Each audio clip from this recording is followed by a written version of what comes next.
Avtomobil yo'llari, iqtisodiyot tomiri, aholi xavfsizligining kafolati. Ammo ayrim hududlarda bu tomir deyarli ishlamay qolgan. O'nqir-cho'nqir, yemirilgan va ta'mirtalab yo'llar bugun oddiy manzaraga aylangan. Yo'l qoplamasidagi har bir chuqur haydovchi uchun xavf, avtomobil uchun zarar, yo'lovchi uchun esa hayotga tahdiddir. Bugun Namangan viloyati Yangi Namangan tumanidagi Jaloliddin Manguberdi ko'chasida aynan shu holatga guvoh bo'lyapmiz.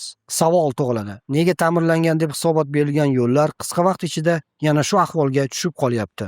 Sifatsiz yo'l qurish materiallarimi, nazoratning sustligimi yoki mas'uliyatsizlikmi? Transport nazorati inspeksiyasi yo'l qurilishlarini nazorat qilish Namangan viloyat hududiy bo'lim boshlig'idan izoh oldik. Namangan viloyatida umumiy foydalanishda 3286 kilometr masofada Namangan viloyatiga qarashli umumiy foydalanuvchi yo'llar mavjud. Siz aytayotgan Jaloliddin Manguberdi ko'chasida ham o'tgan yil 2025-yil davrida suv tarmoqlari tortishlar bajarilgan, yamalar paydo bo'lgan.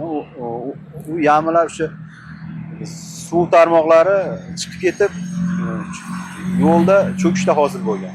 Yangi Namangan tuman obodonlashtirish boshqarmasiga va 2026-yilda hozirgi kunda yana taqdimnomalar chiqarildi. Bizda sovuq asfalt beton ishlab chiqarib zaxiraga olingan. Ushbu sovuq asfalt beton yordamida ushbu nimalar bartaraf etiladi, kamchiliklar.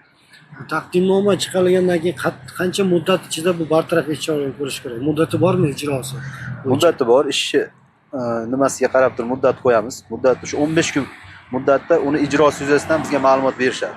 Tuman obodonlashtirish bo'limi mas'ul xodimi hozir kunda muammo nazorati ekanini aytmoqda. O'tgan 2025-yil may oyida boshlangan bo'lib ushbu obyekt o'sha oktyabr, noyabr oylarida Guliston kafening oldigacha to'la bular truba montajini yotqizib, asfaltlash ishlarini butkul bartaraf qilib berib ketgan bular. Ular Farg'ona Namangan viloyat vodokanal buyurtmachiligiga farg'onalik pudratchilar yordamida qildirilgan bu ish qilingan. Ushbu holat bo'yicha bular birinchi etap ishini yakunladi. Asfaltlarni ham chiroyli qilib, asfaltlarni ham bartaraf qilib berishgan.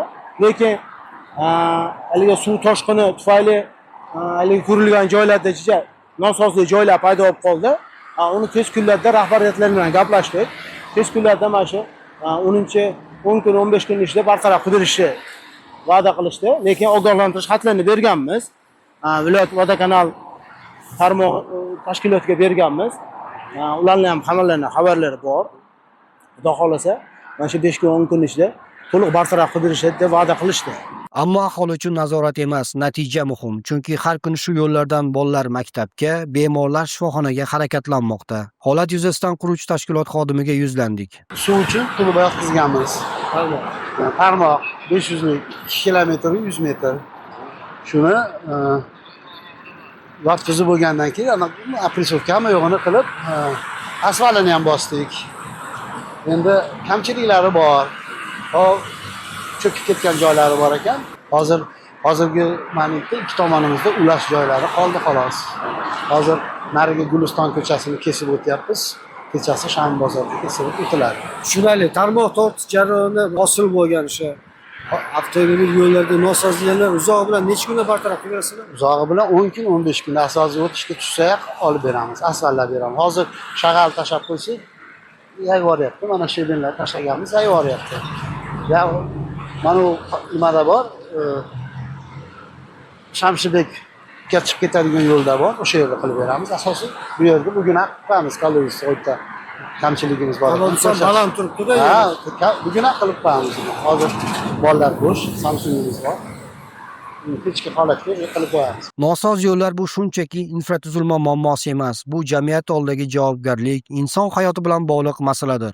Shunday ekan, tuman hokimligi va tegishli tashkilotlar bu kabi holatlarni bartaraf etishadi degan umiddamiz. Azim Madaminov, Islomjon Shermatov, Vaqt informatsion dasturi uchun Namangan.